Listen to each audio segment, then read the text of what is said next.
What does it mean to shrink time, expand time?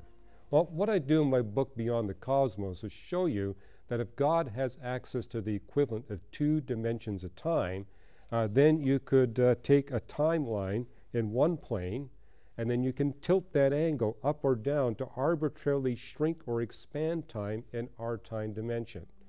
And you know, the Bible is the only holy book that says that God can do that. It's the only holy book that talks about God creating time and operating before time began. It's the only holy book that says God has no beginning and no ending. I mean, look at it another way. You have atheists saying, well, if God created the universe, who created time?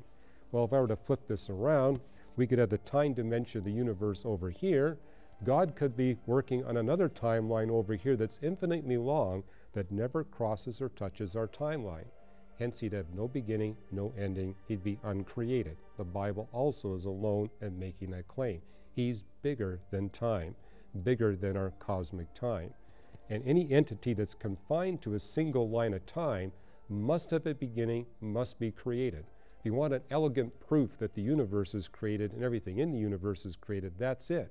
We're all confined to a single dimension of time that cannot be stopped or reversed. Therefore, we have to have some kind of ultimate beginning or creation event. But that's not true of the Creator. He is not timely bound like we are. He can create time, any number of time dimensions, anytime he wants. All right, so science helps us understand how God can hear and answer the prayers of billions of people that are praying all at the same second. But take us now to Jesus dying on the cross. How could Jesus be dying for the sins of the world in a short space of a few hours? All of the sins of the world are on him, and he pays for all of us, all of the sin that we've done. How does that happen? What does science help us understand? Well, a lot of skeptics struggle over that. You know, he was on the cross for what, 9 hours? And they say, you're telling me that he paid the penalty of the offenses of all humanity in just those 9 hours? Well, the Bible tells us he was not only human, he was not only man, he was also God. And so he had divine attributes as he was dying on the cross. And we already know from physics that he would have access to the equivalent of these extra dimensions of time. So for example, in that 9 hours on the cross, he could also be suffering in a timeline that's perpendicular to our timeline.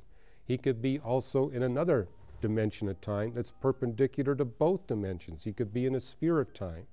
Consequently, in those 9 hours on the cross, he could be suffering for all of eternity on 40 billion infinitely long lines of time. A creator can do that, that has that kind of power.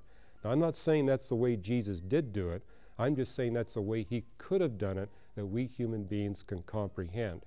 But it helps us appreciate that when he died on the cross, he really was paying the penalty, namely eternal torment in hell for all of eternity for every human being that ever lived. He can do that in 9 hours on the cross.